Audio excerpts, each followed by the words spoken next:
Hello guys, welcome back. Now in today's video we're going to address the question, should you pull Jessica or not, right? So it depends, in my opinion. It depends on what you want to do with your account. It depends on your status of your account, which character you have on your account. Do you have Sotheby? Are you going to get Kanjira? And we're going to talk about briefly about them, but let's try and understand why is it important to have these other characters and what is Jessica doing and is she good or not, right? Stuff like that. Now, first of all, let me quickly show two pictures. This is Limbo for 1.5 in CN. The Jessica is T0 with the others, but Limbo is catered towards Plant and Beast, so that's might be biased, you might say. Still pretty good in my opinion, but still.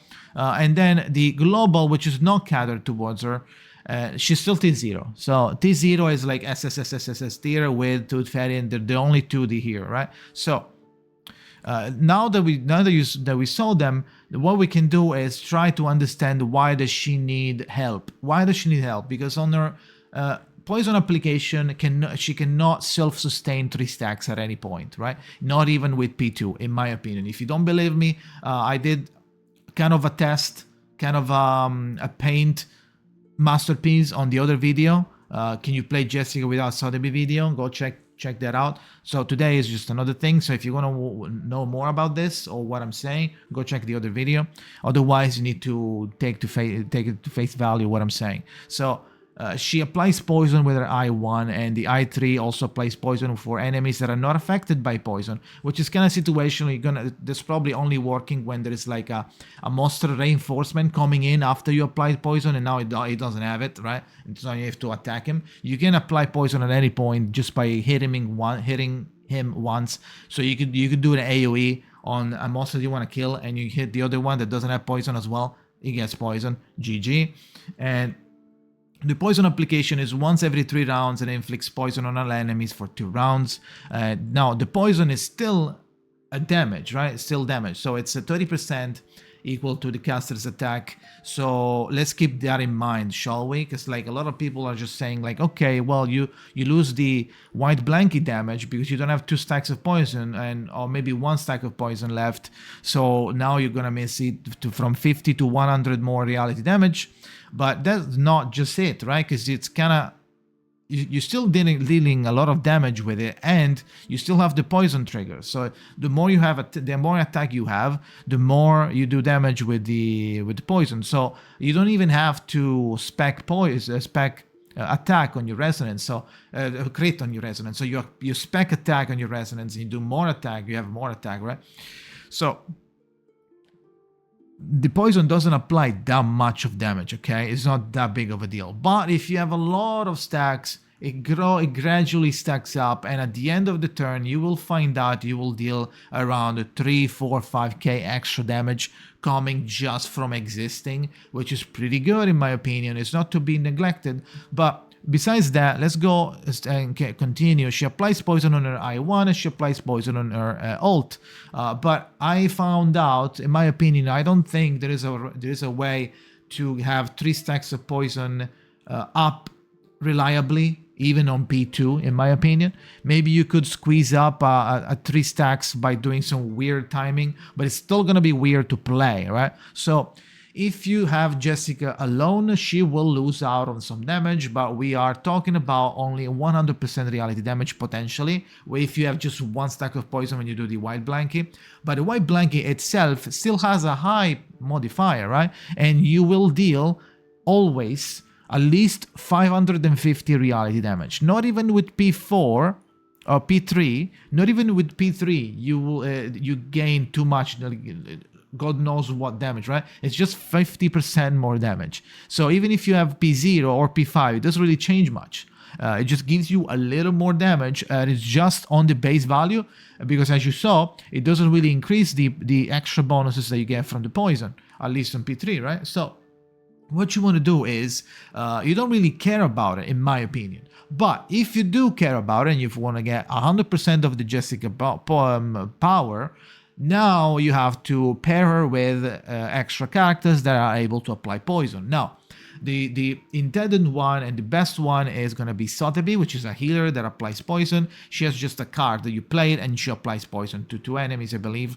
And with that one, it's going to be extremely easy to keep up 3 stacks on all time on almost every monster, right?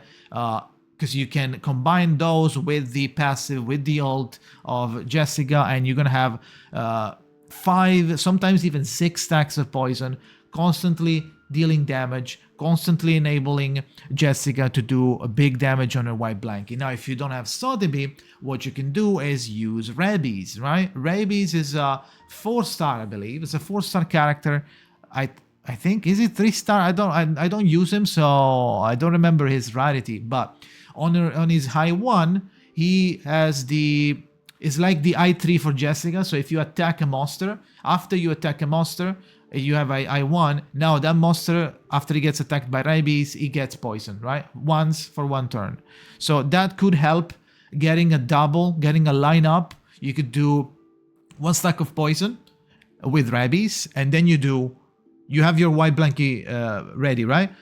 1 stack of poison already there from her Jessica's I1, and then you do the ult. So you do rabies attack, ult with Jessica, and now you have 3 stack of poison, and now you have still 1 AP left because the poison base is not an AP. So on the 3rd one, you finish up with a big blankie, and that one could be a nice setups for nice damage even without Sotheby, okay? With Sotheby, it becomes really, really easy. So at that point, what you can do is have poison application, Jessica, and a support, right? If you are using Kanjira instead, which is not a healer, Kanjira it's a 5-star that comes from Shamane Banner. And on Shamane Banner, you can get Kanjira, and Kanjira applies poison with her card called Hey Punji. And she also has divinations that rotate, cycle through, and there's one divination that if you do the poison card while being in that divination, the poison card applies poison for 1 more round. Like, she doesn't apply more stacks with the correct divination, she just applies for longer, 1 poison for longer, right? So that's the thing. So since she's a support, now we have space to put like a big healer there, like a Tooth Fairy or something, right? So if you have Sotheby, then you don't need Kanjira because otherwise there's too much poison and you are missing out. Instead of having 7 stacks of poison, it would be better to have like a very, very strong support like Beacon Bloom or Anna Lee, something like that.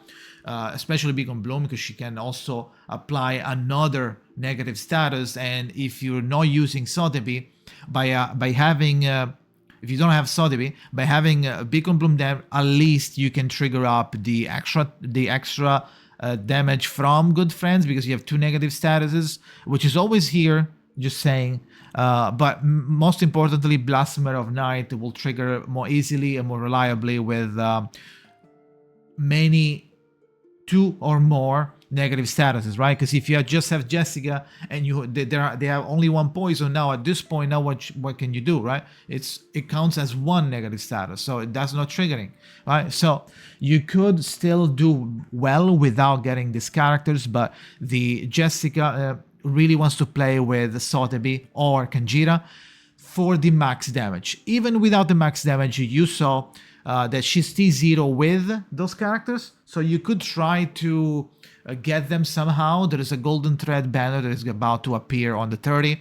So if you want to do that, you could do that, try your luck there, and maybe decide if you want to get Jessica or not, or vice versa. You get Jessica and then it's like, okay, I'm gonna try my luck, try to get Sotheby. If you don't want to get Sotheby, maybe try Kanjira. If you don't want to get Kanjira, you can use Rabies. If you don't want to use Rabies, then alone with other characters like Beacon Bloom and Tooth Fairy, she's still gonna do fine, okay? So in my opinion, since she's the only